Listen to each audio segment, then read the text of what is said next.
mboten tapi rada-rada brengkel. Makanya protes atas alufiha mayusidu fiha wastikut. Gusti, coba keputusan engkau evaluasi lah. Masa Adam mimpin manusia? Itu nanti anak turunnya kan ya bikin kerusakan di bumi. Tolong lagi evaluasi lagi. Wong pangeran itu kon apa? Wong gubernur itu evaluasi tersinggung. Ya ini pangeran dikon apa? Evaluasi. Lah ini awamul malaikat, bukan Jibril, bukan Mikail. Ya bukan Israil. Terus qila huwa Nuhun. Tadi kan malaikat jawab Adam itu salah, masih ulang lagi. Kalau tidak Adam ya berarti itu Nuh. Terus sekolah jawab sapa Allah, Nuhun li Nabi Nuh bihi bihadan nur iku yanju minal gharq. Justru Nuh itu karena jasanya Nur Muhammad terbebas atau terselamatkan dari badai banjir. Yanju bihi minal gharqi wa yahliku man khalafahu minal ahli wal. Terus kila, jadi masih ngotot lagi, jawab 2 kali salah, masih nebak lagi. Kila huwa Ibrahim. Kalau Adam enggak benar, enggak benar, yang Nur itu berarti Ibrahim. Cara kula sing dadi malaikat iku jawab pertama salah pun Gusti niku sinten. Lah ini mboten jawab salah cek nebak. Ya kalau enggak Adam ya Nuh. Keliru lagi ya kalau enggak Nuh ya Ibrahim. Iki rada aneh malaikat ini. Kila didhawuhna pengene, "Wa tihadan Nur Ibrahim." Kala dawuh sapa Allah, Ibrahimu te Nabi Ibrahim sihi sebab anane Nur Muhammad iku taqumu dadi jumeneng atau dadi menang apa hujjatuhu argumentasine Nabi Ibrahim atau hujjah Ibrahim ala ubadil asnami ing atase pira-pira sing nyembah berhala wal kawabibi lan pira-pira perbintangan. Justru Ibrahim karena ada Nur Muhammad dia punya kemampuan adu argumentasi mengalahkan para penyembah berhala dan perbintangan. Sekolah ini saking takdim pulau Gus Yasin. Soalnya kalau Rai Gus Yasin itu putrane Mbah Mun. Pulau buatan khawatir roh, dia wakil gubernur buatan bagian pulau. Juga buatan ngangkat pulau jadi pejabat Pemprov Jawa Tengah. Berarti taklem wakil gubernur dia buatan nyafaati mun pulau alam. Buatan triki cerita mawon buatan. Karena ini pulau senior Gus Yasin terus pulau kalah nasab mungkin abe putrane guru pulau tapi menang tua pulau. Itu dalam aturan fikih harus dimuliakan asan nuhum sing lebih nopo. Tua, kemudian anak Israel otak wato, itu wajib hormat. Karena sampai anak kalah nasab menang umur, sungguhnya coplok, wato, ini spesiasin kena kewajiban harus nopo hormat. Nah ini jelas menang nasab, menang umur, menang kebianan agak umur. Bukan saingan kita lah, bukan kepengen kompetisi, bukan kalah segala, bukan kalah lah. Beliau dekat sama saya pernah di Pulau Tenggalem pas sama Habib Ahmad. Habib Habib. Pulau itu termasuk yang saya tiru dari Syekhina adalah ikramuhu lil habaib. Beliau begitu menghormati ahlul labah. Dia nyuruh pulau ge saisa-isane pulau ge boten sesempurna bangun. Pulau ge boten nyanyi bangun. Terus pulau ra niru persis itu selain ra iso ya saking takzim guru kok disaingi boten sae. Nah gurune skore 9 ya sekene cukup 6 wis pokoke pantes-pantese ora persis napa. Mulane santri Anwar sing ora persis Mbah Mun itu tak anggap takzim. Mergo ora kepengin nyanyi kiyaine. Jadi kula iki atasan Anwar. Ngaji kok sulam taufik terus kali-kali maca wahab kok Mbah Mun. Gak ape Gus, nyanyi guru iki. Satu jake. Lho kula dikanca sak kelas iki sesine Gus Yasin. Niku kula niku kan riyen terkenal pinter. Mriki kula niku mun pinter melirik kasusé mun melirik pinter. Nggih cuma napa nggih orang pati diakui banyak pihak. Tapi kula nggih mun pinter. Buktine sekolah lagi munggah terus. Kalau di konco itu kurang ajar tapi bener. Gus, nak pinter udah nemen-nemen, soleh udah nemen-nemen. Kok keluargamu awur bangun? Gak enak Gus sungkan. Masih terkianinya. Ora enak Gus, apa ngeloni widadari sungkan, apa macam-macam sungkan. Ora usah Gus, soleh pas-pasan. Kok awur aku? Itu membentuk saya sampai sekarang. Sungkan ya, swarga awur kanjeng Nabi sungkan. Kepengen kula nggih beda kelas, kadang-kadang napa sowan. Ngawur mriyang. Niku nasihat ngawur tapi kula eling terus ganti saiki. Kula kadang nggih kepengin Gus saleh kados bangun kepengin akhirnya eling nasihat itu. Ya lah enggak usah lah. Pokoknya kalau bangun skornya 9 ya saya ngambil piro 8 atau 7. Masuk ya sampean kangen bangun sowan. Tapi sudah sampai sak kamar.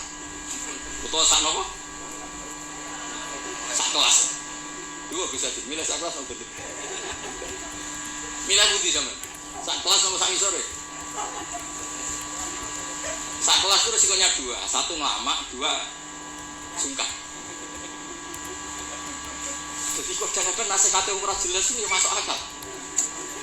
Waduh jelas cocok lo ora jelas, hampir rapi munggah itu syafaat.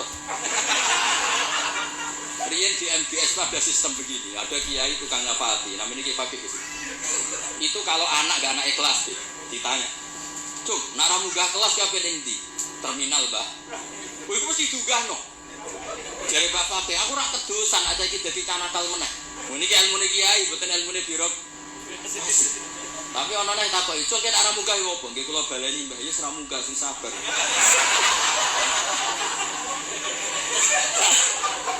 Karena berita itu bocor secara masif, dulu belum ada WA, Gus. Tapi masyhur gitu. Itu agar ramunggah ya, kok nak ditakoki Bapak Fakir muni terminal gitu.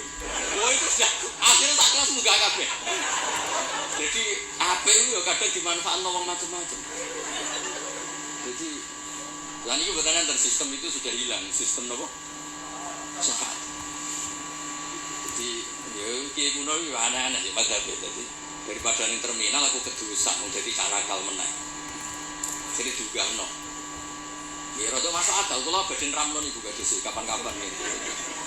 Ilmu kula niku kathah, mriki guru kula kathah. Jadi kadang-kadang ilmu niku ya bapak kula niku di pondok ora pati kakan pelaturan. Jadi bapak kula kiai iku bengkel.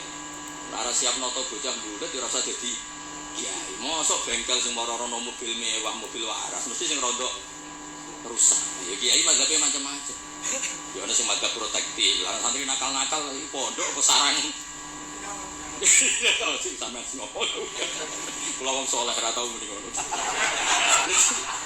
Jadi kiai itu ya butuh ijtihad.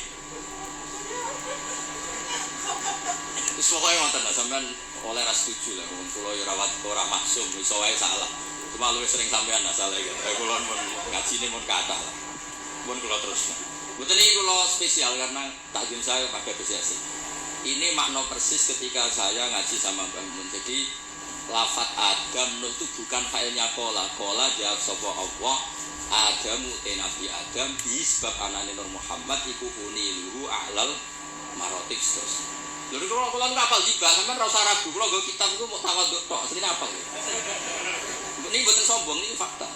Nah, sampean muni rapal ora tawaduk, pancen rapal. Jadi iku bedane kula karo sampean.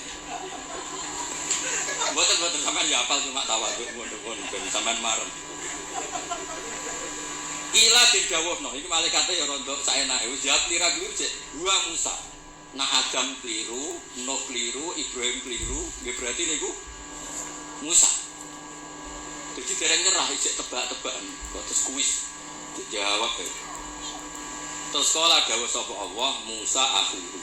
Utai Musa iku akhuhu dulure kanjeng Nabi Muhammad sallallahu alaihi wasallam, mesti dulur dalam hal sama-sama ikhwanihi minal anbiya wal mursalin, walakin hada habibun. Musa itu habib, walakin hada tapi nek iki Muhammad iku habibun wong sing tak senengi, wa Musa kalimu wa mukha. Terakhir jawab kila wa Isa. Terus Allah jawab sapa Allah Isa utai Nabi Isa yubasyiru iku sing nggo berita gembira sapa Isa bi kelawan Muhammad utawa Nur Muhammad.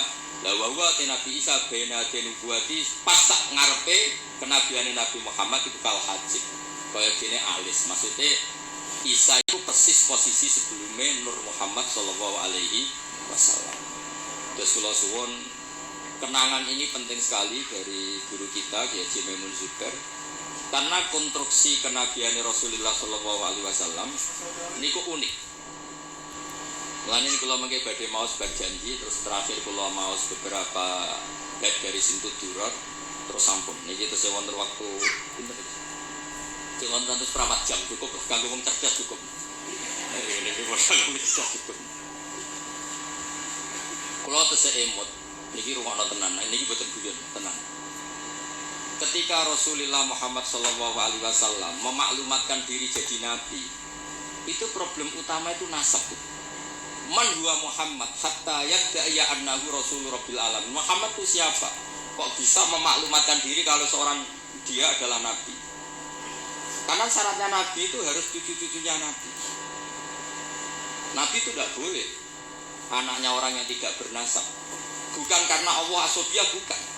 Sampailah dipimpin uang sing gak jelas asal usulnya itu ya rahasia. Justru Nabi dari putra Nabi, buyut-buyutnya Nabi itu bentuk penghormatan Allah, memilihkan Nabi itu dari klan terbaik, dari marga terbaik. Jadi kadang wong keliru, pangeran berarti asobia, Gus. Dadi ana Nabi mesti turunan Nabi. Ya kowe sing keliru, kowe iku diregani pangeran. Misalnya tokoh sing mbok nut itu anake copet, kowe kan yo gengsi. Bocah diregani pangeran ora roh. Akhirnya sadar, Yesus, apik ngono Pak. Jadi Nabi itu harus turunan.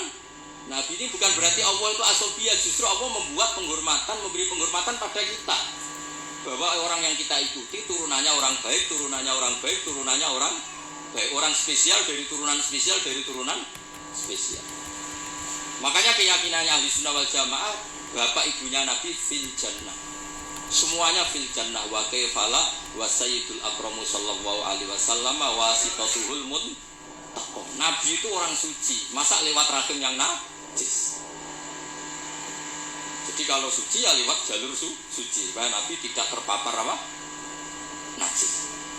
Makanya kita berpendapat nasihatun taksibul aula bikulahu qallatat hanujumahal jaza'u habada ibdu sutati wa fakhari anta fi'il yatimatul asma.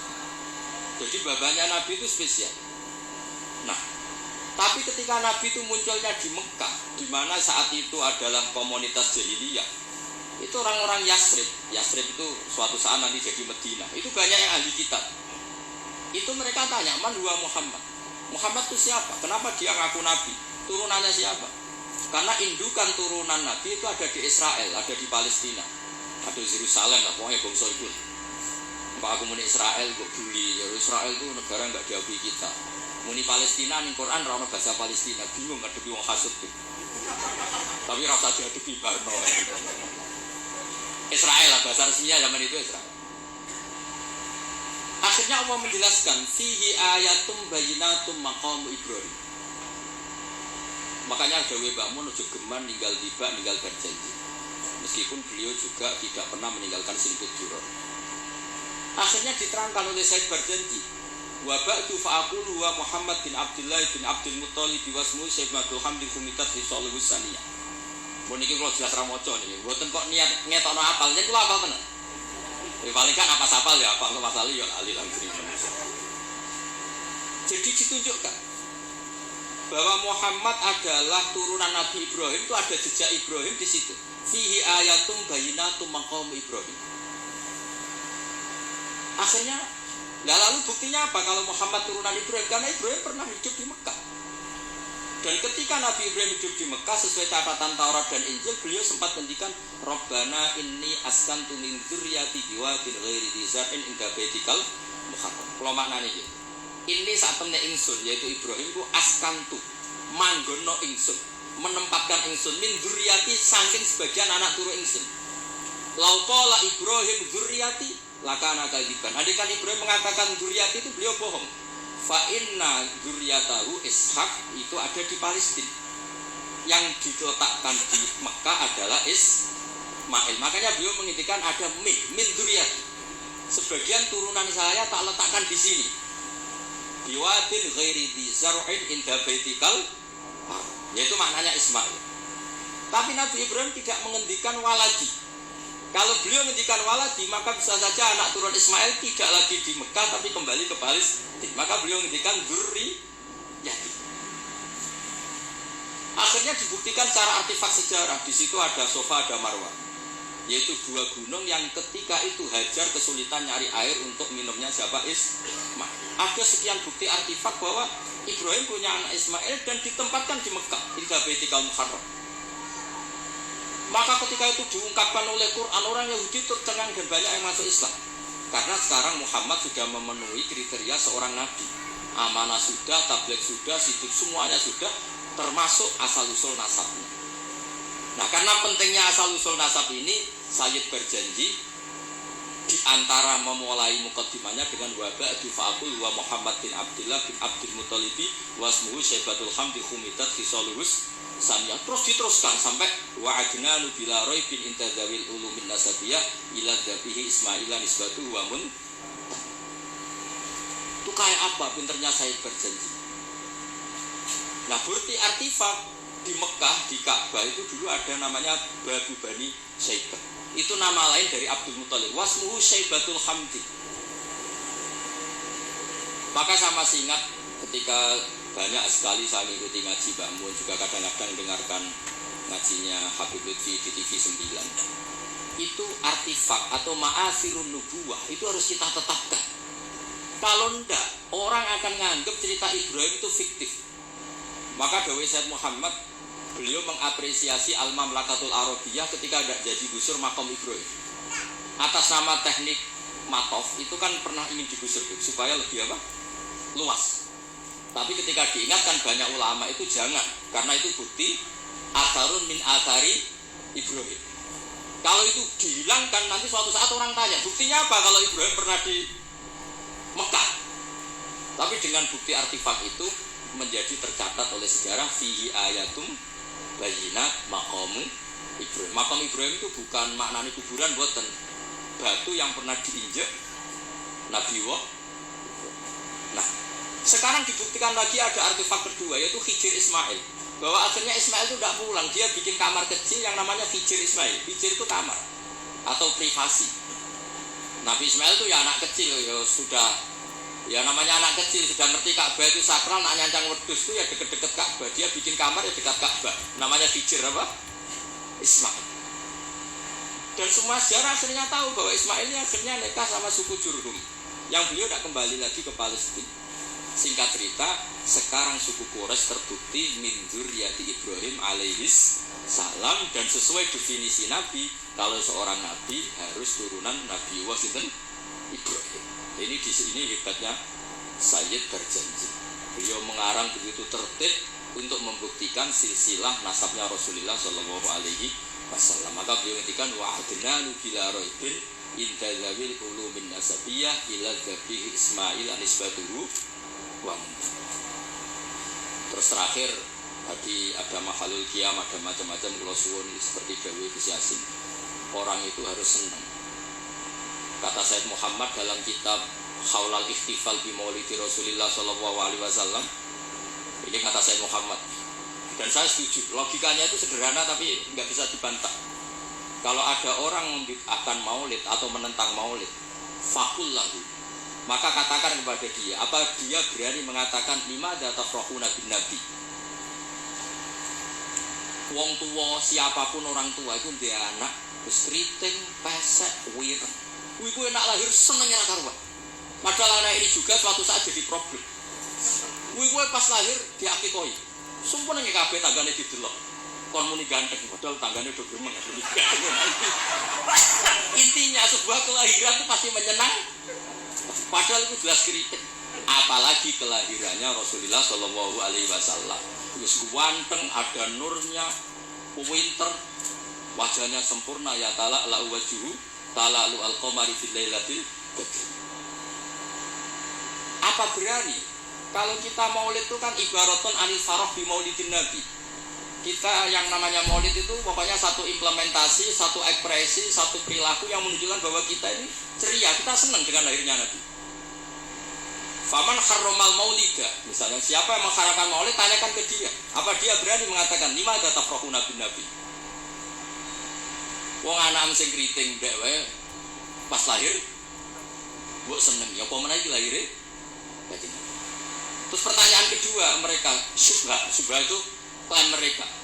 Yaumu wiladatihi wa yaumu mauti. Nabi itu lahir hari Senin, tapi beliau juga wafat hari Senin. Kenapa engkau syukuran hari Senin padahal hari itu juga wafatun Nabi? Kenapa tidak kamu jadikan yauma husnin wa yauma asafin, hari susah dan hari sumpah? Terus jawabnya Said Muhammad mengutip Dawi Jalaluddin Asyuti dalam kitab Haulal Ikhtifal. Inna syari'ata hatta ala idhari surur. Syariat itu hanya mendorong supaya orang itu senang. Buktinya ketika anak kamu lahir disunatkan nyembelih kambing menunjukkan senang. Tapi ketika keluarga kita meninggal justru syariat melarang niyakah, melarang meratapi berlebih. Artinya apa? Ketika hari Senin adalah punya dua sisi, yaitu yaumul farah di maulidin Nabi, sekaligus yaumul huzn di wafatin Nabi, itu yang dihitung syariat adalah yaumul wiladah, yaitu yaumul farah. Sebagaimana ada akikah lil wiladah, tapi tidak ada akikah lil wafat. Jadi itu tadi meneruskan argumen yang dibangun Gus Yasin. Terus kemudian implementasi seneng itu macam-macam. Kalau Sayyid Ali yang punya Simtud Duror meredaksikan walana bisyra bisadin mustamirin naisa yan fathaisu utina atau an jama'al fakhrol mu'abbad. Walana lan ikut duwe kita al bisyra te seneng banget. Bisadin kelan anane kebahagiaan mustamirin kang abadi. Laisa kang ora ana apa sadu yan fatu bakal ilang apa sadu. Kita ini harus selalu senang dan senang terus menerus. Yang kesenangan ini enggak mungkin habis. Haitsu utina atoan karena kita diberi hadiah diwujudil Mustafa dengan adanya kanjeng Nabi sing jama'al fakhrul mu'abbad yang mengumpulkan semua keagungan yang ada. Terus kalau berjanji tiba ada istilah Sa'da abdul qatamalla wan jala anhul hazinu. Akan bahagia orang yang menikmati lahirnya Nabi dan wan jala anhul hazinu. Sifat susahnya akan hilang. Ada lagi bentuk bait busyrolana apa? Nilnal muna zalal ana wafalana busyrolana kita senang nalal muna kita mendapat nilnal muna kita mendapat yang kita inginkan zalal ana yang repot-repot menjadi hilang wafalana yang nyaman menjadi datang.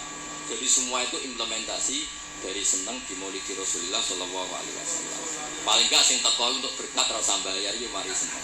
Mulane kula suwun nak maulid aja tarikan teman-teman marai sing ora seneng. Tidak niat maulid kudu sing seneng minimal gak tarikan. Sing teko iku. Tapi nak kowe iku maulid kok seneng terus gak urun iku ya ora didikane Kanjeng Nabi. Kok atur-atur dhewe lah.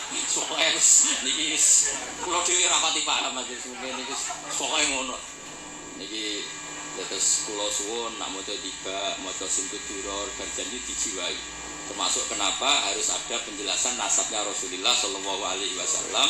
Dan akhirnya orang yang Yahudi, orang Nasrani tahu bahwa Rasulullah Muhammad ini orang yang luar biasa. Ternyata beliau lahir dari rahim seorang nabi, yaitu Nabi Ibrahim. Berarti nggak ada bedanya dong. Mereka mengatakan nabi kan Yusuf bin Yakub bin Ishak bin Ibrahim, Al-Karim, Ibnul Karim. Mereka terus tanya, lalu Muhammad anaknya siapa? Akhirnya Allah memberi penjelasan fi ayatum bayyinatum maqamu Ibrahim. Muhammad adalah turunan Khalilur Rahman Ibrahim.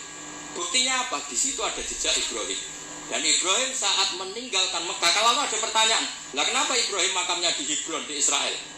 Ibrahimnya pulang tapi anaknya ditinggal, yaitu dengan menjelaskan ini askantu min dzurriyyati biwadin ghairi dzi zar'in inda baitikal muharram. Dengan demikian clear bahwa suku Quraisy adalah suku yang lahir dari Khalilur Rahman Ibrahim alaihis, dan semuanya punya tradisi yang luhur.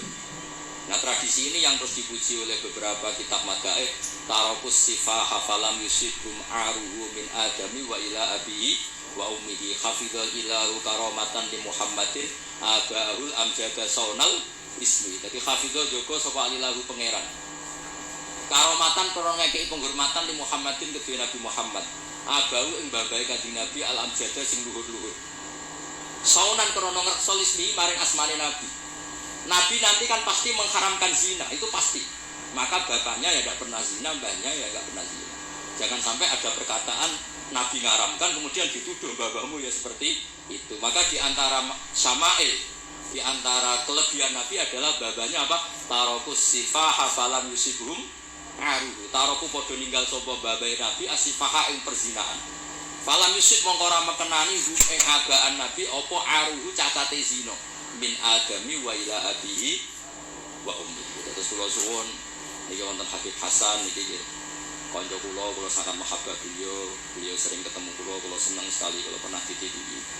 Tapi nak ngundang iki nego karena kula niku kan pondok kula niku pondok Quran, ini perlu dimaklumi. Pondok Quran itu benten nggih, kalau pondok kitab itu anak 100 diujar sekali bisa tuh. Jadi kalau pondok Quran 5 saja bingung no, mergo story sitok ya ono sing lanyas, setengah macam-macam. Mana percaya jajal setor kula. Kok terus gak hatam-hatam. Sampai kiai ini bingung.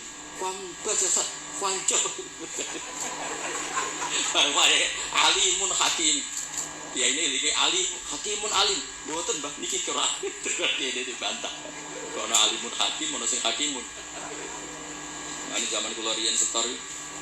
Falamma zahadu bi salah. ganti wawu walam madzhabu bingko surat Yusuf ono falamma ono napa wong sampean Yasin wae ingkarat la syahatu wa jatan faidhum qamitun barang faidhum jamila jarab turun balik faidhum qamitun jare sing ngaji wah gak barbar balik karo wong lagi Yasin wae ngono apa meresak Quran kadang ndak sewatin burine wa tawassul bil haqqi wa tawassul bis sabr wong ndak sewatin kok ilal ladzina amanu wa amilus sholihat wa tawassul. Iku malaikat Jibril bingung kan. Iki piye ngarepe wat ini kok gurine wal asli. Nah politik kombinasi nasionalis religius iki Quran. Terus itu yang menjadikan saya tidak mudah menerima undangan kecuali pernah sepuh keluarga guru karena iktidar lah saya ini memang pondok saya warisan dari bapak itu pondok Quran jadi ya masyhur memang benar-benar saya ini sibuk. Untungnya agak dianggap pegawai Pemprov Gus Yasin tadi. Makanya, assalamualaikum warahmatullahi wabarakatuh. Bapak Ibu hadirin yang kami hormati, selanjutnya adalah pembacaan doa oleh yang kami